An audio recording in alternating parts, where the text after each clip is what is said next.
Hey guys, and welcome to the first episode of the Shred Academy's Quick Tech and Tip Talks.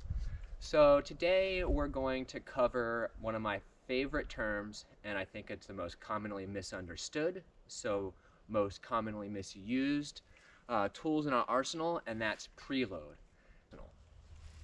And I think that's because people want to put more downward force on the bike to go higher, which is the idea if you're going to be jumping or you need to preload off of a drop that has a gap in it.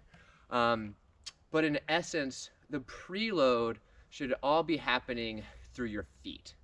Now, if we remember our correct attack position, where our upper body is kind of angled above our top tube, and that's being held up by our core muscles, so there's no weight on our handlebars. So when we go to preload the bike, that should all be happening in our feet.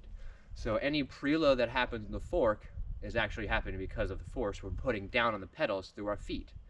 Now, how does that happen? I'm going to set my bike down here for a second.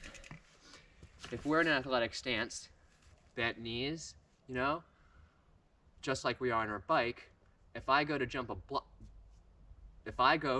block a jump shot, right?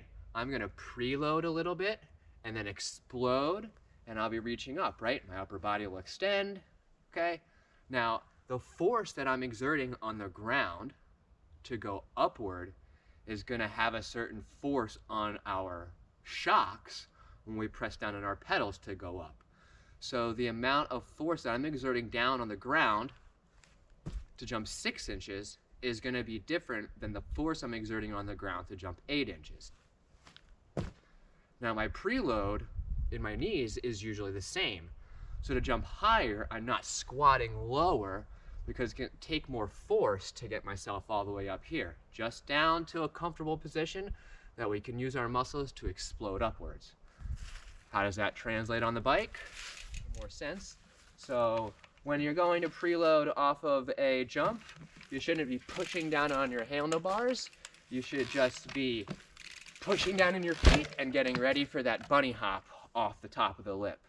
If you're preloading off of a drop, we shouldn't be preloading and lifting the whole bike at once. We should be rolling forward, preloading, and rolling off the back tire off the edge of the drop. That's our quick tech and tips talk with the Shred Academy. I hope to see you at the next one. See ya.